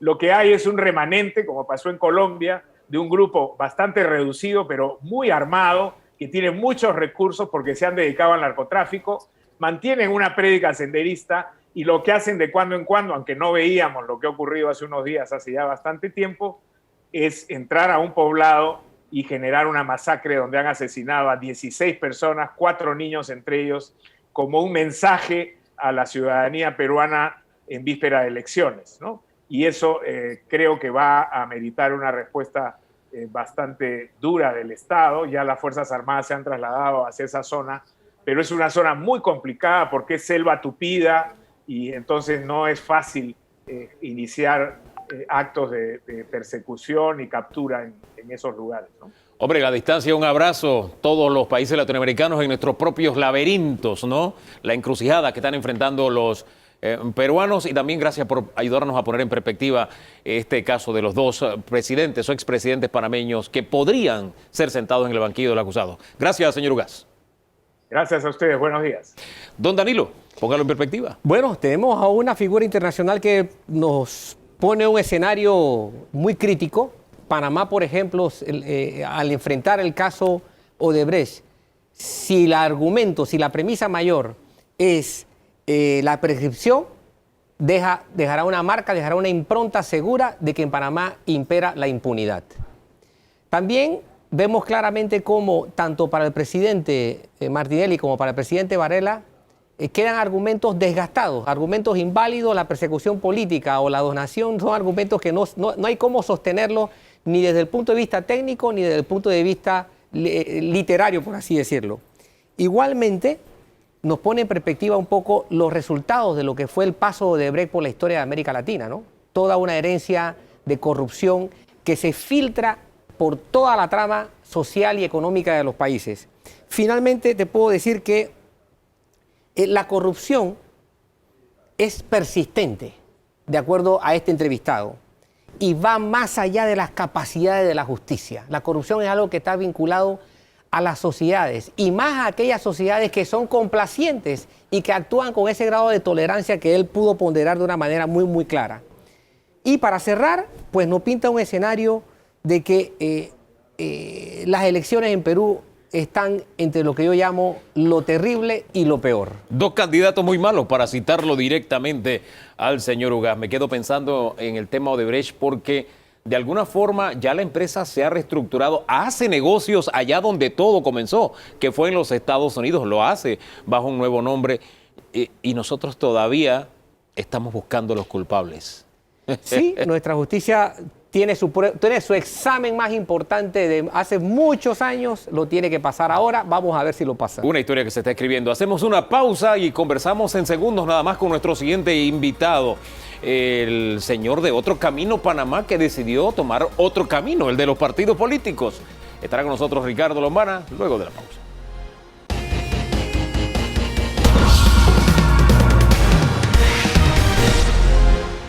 Entramos ya en el último tramo de Debate Abierto y don Danilo, el programa de hoy lo comenzamos con alguien que fue presidente y lo cerramos con alguien que quiere ser presidente. ¿Ah? ¿Qué le parece? Así es. ¿Ah? Primer capítulo y último capítulo. Don Ricardo Lombana, buen día, bienvenido. Gracias por la invitación, un placer estar aquí. Oiga, don Ricardo, hablábamos del caso de Odebrecht hace unos segundos y hay escepticismo, no solamente aquí en Panamá, sino fuera de Panamá respecto a el caso de Odebrecht y que se haga justicia, don Ricardo. El escepticismo y las dudas están completamente fundamentadas. Uno tiene que basarse en los antecedentes y cuando uno revisa los antecedentes de la justicia panameña con respecto a la conclusión, a concretar investigaciones de alto perfil, no tenemos ni una sola completa, ni una sola con condenas a políticos o personas con poder económico con condenas importantes. Entonces, cuando uno toma en cuenta esos antecedentes y realiza, acepta la triste realidad de que una justicia panameña no es una justicia independiente y no es una justicia imparcial, sino que es una justicia negociada, no podemos tener ninguna expectativa, y yo no tengo ninguna expectativa de que el escándalo de Brecht va a culminar con las condenas que tiene que culminar ante toda la evidencia que el mundo entero ha visto, porque la evidencia no la está inventando nadie, la evidencia la pusieron en la mesa desde el propio Marcelo Odebrecht y todos sus ejecutivos, que fueron los que confesaron quienes coimearon en Panamá. Ante esta asignatura pendiente, a mí lo que me preocupa es que nosotros estamos de lista en lista y cuando se nos hacen exigencias, nuestra respuesta es, bueno, vamos a pasar leyes, decretos, reglamentos, etcétera, pero lo que nos está pidiendo el mundo es, queremos condenados de cuello blanco, don Ricardo Lombana. No solo lo pide el mundo, Hugo, pienso que lo pide la ciudadanía panameña, lo piden muchos periodistas, medios de comunicación, y la petición no es una petición descabellada, es que una república sin justicia no es república. No es república. No podemos aspirar a ser república, a ser soberanos, a desarrollarnos desde el punto de vista económico, humano, darle calidad de vida a las personas, si Panamá sigue siendo un viejo oeste, si Panamá sigue siendo, como yo siempre digo, un partido de fútbol sin árbitro, porque eso es lo que es Panamá. Entonces, esa petición no es solo de la comunidad internacional, es una necesidad aspirar a tener un sistema de justicia que pueda condenar y no solo pasar leyes, vamos a seguir estando en las listas, en todas las listas, hasta que aquí no haya condenados de alto perfil. Y uno revisa las listas de los que están imputados, de los que están mencionados, y bueno, esos son lo que la Fiscalía ha determinado. Pero no podemos olvidar que no solo hay personas que coimearon, aquí hay otra parte de la historia que hay que revisarla siempre, y es que se utilizó el sistema bancario panameño para la caja 2 de Odebrecht. Ese es un signo de interrogación que tienen los panameños y que tiene la comunidad internacional, y se usaron firmas de abogados panameñas para constituir las sociedades que abrieron esas cuentas bancarias. Entonces, no olvidemos, cada vez que nos meten en listas y nos ponemos bravos con los europeos, o nos ponemos bravos con los franceses, o nos ponemos bravos con quien nos meta en listas, que nosotros sí, ellos pueden ser arrogantes o pueden ser tal vez hipócritas a la hora de meternos en listas, pero nosotros no hacemos la tarea aquí. A mí lo que me preocupa es que esto de ser república, de lo que usted habló hace unos segunditos, se ha puesto en esta mesa con bastante frecuencia, la posibilidad de que Panamá sea un estado fallido. ¿Usted ve eso en el horizonte? Sí, no, yo pienso que ya estamos allí. El órgano judicial no es independiente y no es imparcial. Es decir, que el órgano judicial no administra justicia. El procurador Ulloa sale de la Procuraduría firmando una carta en la que dice que el sistema no es capaz de investigar y administrar justicia. El propio procurador. Panamá ha fracasado en la tarea de administrar justicia para sus ciudadanos. Si eso no es un primer elemento de un Estado fallido, entonces, ¿qué es? Vamos al legislativo. La función del legislativo es procurar los mejores marcos jurídicos y desarrollo de leyes para el desarrollo de una nación. ¿A qué se dedica mayormente nuestra Asamblea? A recibir dineros públicos para poder hacer nombramientos para mantener un sistema político clientelista basado en la corrupción. Segundo gancho, un órgano legislativo que no responde a los fundamentos de la Constitución ni de la República. Y el tercero, el Ejecutivo. Un Ejecutivo que no tiene la capacidad de atender las necesidades de la población, precisamente porque se dedica primordialmente o está basado primordialmente en darle negocio y mantener los intereses o satisfechos los intereses de ciertos grupos. Los tres ganchos están puestos. Falta de capacidad de atender las necesidades de los panameños, incumplimiento del rol constitucional de la Asamblea Nacional y completamente desviado hacia el mantenimiento de un sistema clientelista y una justicia que no es imparcial e independiente. El Estado fallido no viene, el Estado fallido ya existe. La pregunta es, ¿hasta cuándo vamos a estar conformes los panameños con vivir de esta manera? ¿O vamos a aspirar a ser una república y que se le dé paso con las garantías de tres órganos del Estado robustos al desarrollo nacional? Ahora, Don Danilo Doro. a criterio suyo, que aspira a ser presidente, como acaba de decir Hugo, ¿dónde radica el problema? ¿En los políticos que administran la cosa pública o en una población que tiene una cultura de corrupción. Hay un germen de corrupción social establecido, culturizado, aceptado y tolerado. ¿Dónde está el problema?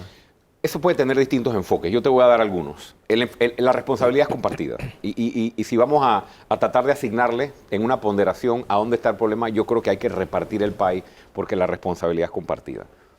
El gran peso para mí cae en la justicia, porque toda esta serie de conductas que se dan, muchas de ellas son delictivas.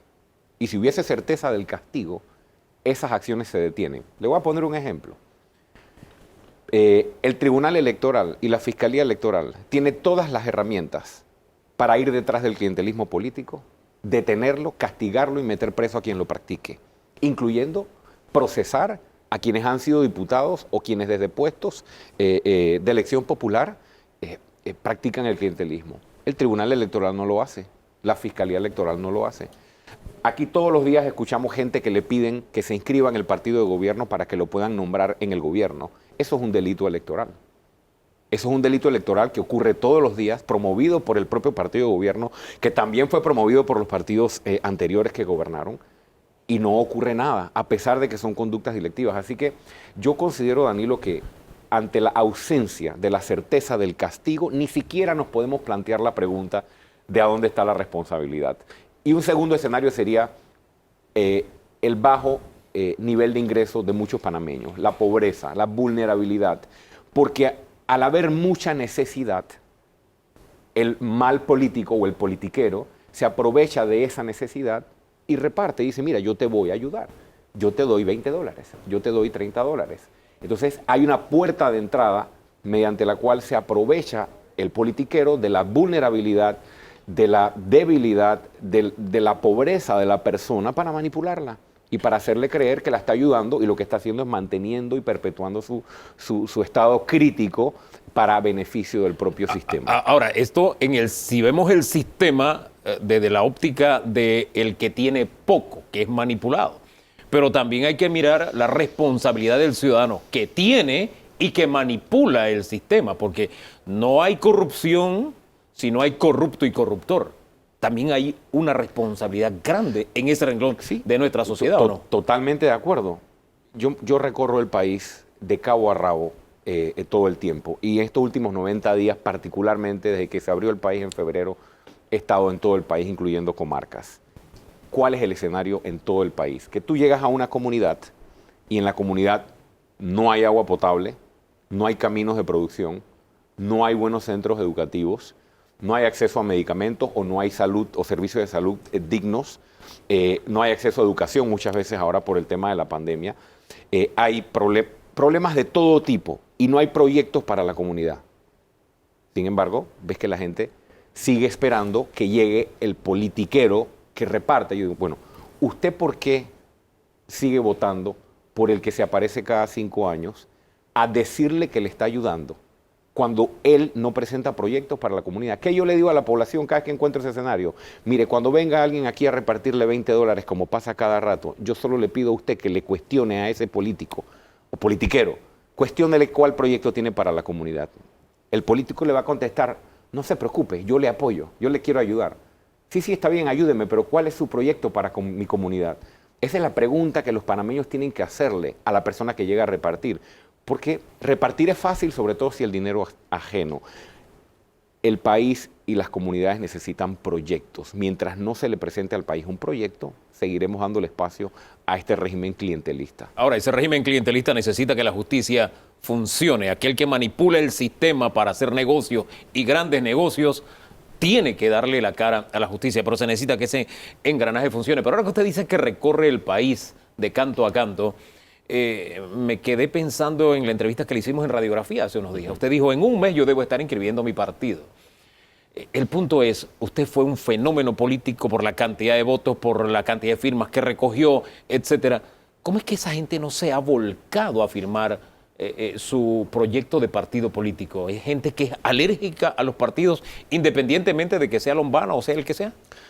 Creo que eso obedece a varias razones. Luego del fenómeno político de mayo del 2019, en el cual se obtuvieron 370,000 votos, sin clientelismo, sin recursos, sin tener un partido, con poco tiempo, metiéndome en el último momento en la papeleta contra estos otros partidos enormes y con tantos millones, tomamos una difícil decisión. Y la principal persona a la que hubo que convencer fue a mí mismo, de que no nos quedaba otra que hacer un partido.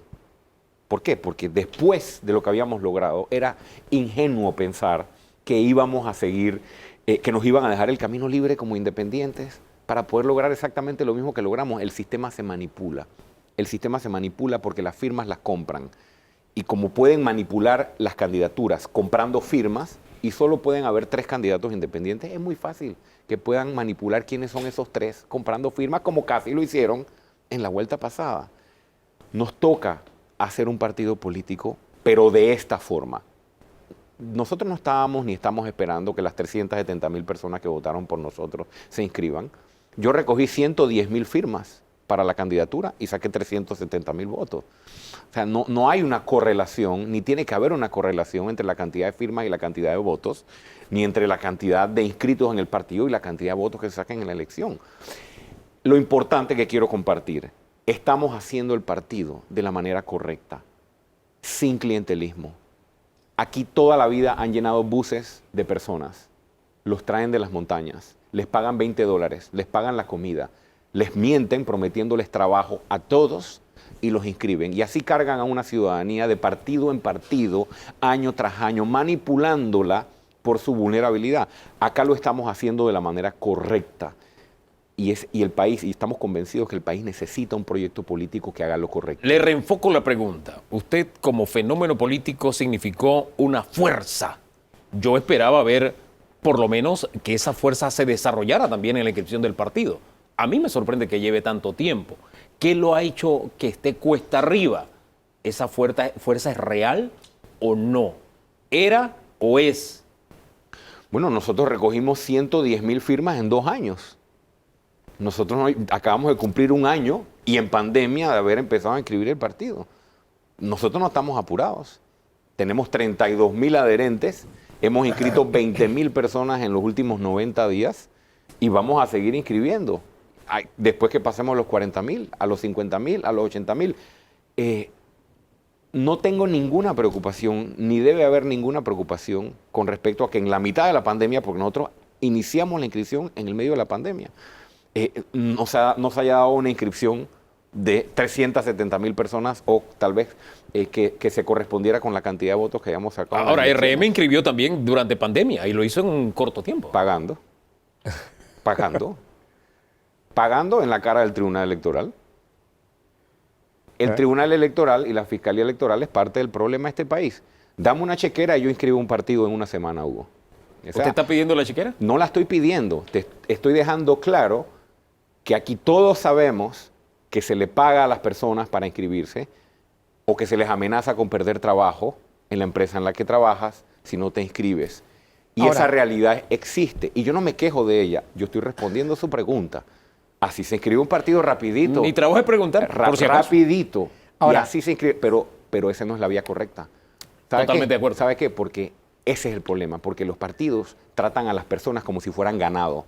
Como si fueran ganado. Pagando y cambiándolos de partido. Usted le acaba de plantear al Tribunal Electoral algo sobre el cual el Tribunal Electoral sin duda le va a contestar que presente las denuncias y las pruebas. Ellos pueden investigar de oficio. Pero, ok, ahora, del lado suyo, ¿no se siente un poco en contradicción el haber sido, porque desde el punto de real, esa fue la percepción, el candidato antipartido, anti-establishment, anti-orden establecido, para luego ser el candidato que busca un partido? ¿No siente que eso puede generar cierto ruido al firmante? Pero por supuesto que genera ruido. Yo soy realista. Cuando tomamos la decisión sabíamos que un grupo de los que habían apoyado mi candidatura se iba a sentir decepcionado por la decisión. Evidentemente sabíamos y sabemos eso.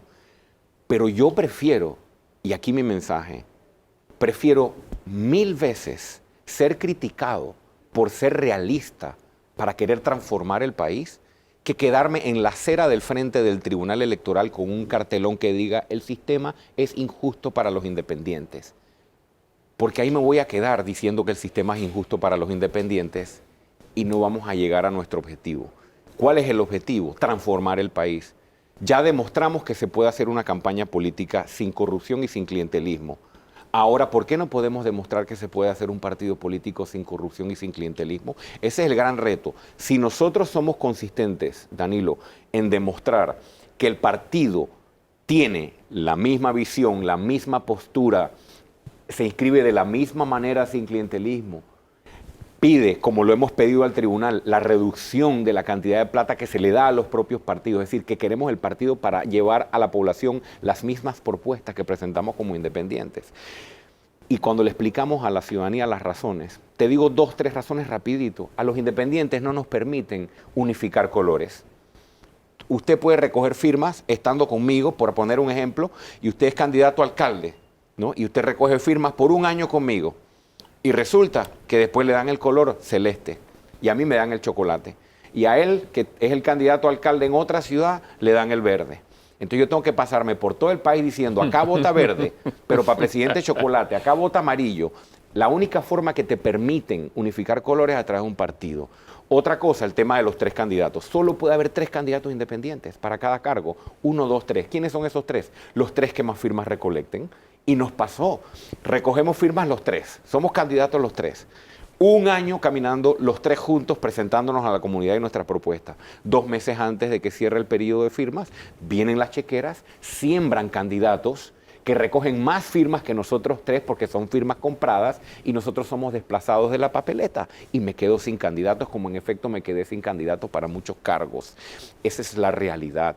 Y no voy a someter el proyecto político a la ilusión o a la ingenuidad de que nos van a dar el paso de vuelta. No, señor. Tenemos que aceptar la crítica de quienes no se sienten satisfechos con la decisión de que hayamos hecho un partido, pero aquí estoy y aquí está el movimiento Otro Camino para defender la postura, para explicar las razones que nos han llevado a una decisión. Estamos hartos de los partidos políticos que han hecho con este país un mar de corrupción y clientelismo. Hagamos un partido que demuestre que en este país hay mucha gente decente, independiente y dentro de los partidos tradicionales que quiere construirlo de la manera correcta. Es que eso es lo difícil de digerir. Eso que usted acaba de decir lo han dicho muchos partidos y al ser parte de la partidocracia defienden el sistema de los partidos políticos. Pero ahí te hago la diferencia, Hugo, y volvemos al tema. Esos partidos políticos han construido un sistema clientelista. Esa es la diferencia. La gente dice, bueno, pero ¿cómo usted va a hacer para cambiar el sistema? Yo no estoy hablando, Hugo, yo estoy haciendo. Observen, ahí se está inscribiendo un partido sin pagar $1, sin tener fondos, sin prometerle nombramientos a nadie. Dígame qué partido de esos que usted menciona hace jornadas de inscripción sin decirle a la gente que la va a nombrar, que le va a arreglar la vereda, que le va a dar hojas de zinc o que le mete $20 o $30 acá. ¿Quién lo financia? Esa es la diferencia. ¿Quién lo financia a usted? A mí no me financia nadie, particularmente. Nosotros tenemos un sistema de contribuciones, uno basado en lo orgánico. Nosotros seguimos vendiendo pulseras, vendiendo gorras, vendiendo camisetas, vendiendo banderas, vendiendo placas, que dicho sea paso, el Tribunal Electoral propuso en la reforma electoral que se prohíba la venta de artículos para poder recaudar fondos. Que lo sepa la ciudadanía, que nosotros que hemos estado buscando una fórmula para no tener que ir a pasar el sombrero donde los intereses económicos, el Tribunal Electoral también quiere poner una barrera allí. Y tenemos reglas para las contribuciones. Nosotros aceptamos contribuciones, pero tenemos nuestros propios límites de monto. ¿Cuál es el límite? Ahora mismo $10.000. Nadie puede aportar más de $10.000. Y segundo, no se aceptan donaciones anónimas. Nadie puede donar a través de una sociedad anónima sin que se sepa quién está detrás. Pues cuando usted lee, usted ve los partidos y las candidaturas, usted ve, nosotros publicamos nuestra lista de donantes, pero cuando lee la lista de donantes es una lista de sociedades anónimas que no sabe quiénes están detrás. ¿Qué país recibirá el gobierno del año 2024? Bueno, si seguimos tolerando lo que está pasando ahora, vamos a recibir un país en pedazos. Un país en pedazos con un alto volumen de desempleo, con unas finanzas públicas realmente comprometidas, sin capacidad de más endeudamiento y con la urgencia de atender sobre todo 2 necesidades sociales, una en el área de salud y la otra en el área de educación, que son las dos prioridades del movimiento Otro Camino. Gracias por haber estado esta mañana aquí en Debate Abierto, don Ricardo. Su análisis. Bueno, estamos frente a una figura que obtuvo un gran rendimiento del voto electoral en 2019 y que ahora quiere ser presidente. Y desde esta perspectiva ve lo siguiente. Primero, no tiene optimismo frente al caso de Odebrecht. No ve que el caso de Odebrecht termine con ningún sentenciado de una manera eficaz y oportuna. Segundo, describe a Panamá como un partido sin árbitro. Es decir, el punto débil del país, el punto focal, es la justicia. Él no prevé el Estado fallido. Para él ya somos un Estado fallido. Efectivamente. En el tema de la corrupción, reparte responsabilidades, pero siempre asignándole a la justicia esa debilidad. Y por último, el Tribunal Electoral queda muy mal parado ante este candidato. Queda cuestionado, queda débil y lo ve casi que como un cómplice de las grandes falencias que tiene el sistema. Con su balance cerramos. A ustedes gracias por la sintonía. El próximo domingo estaremos juntos nuevamente, primero Dios. De aquí entonces nos seguimos regalando la mejor jornada de nuestras vidas. ¿Le parece? Bendiciones.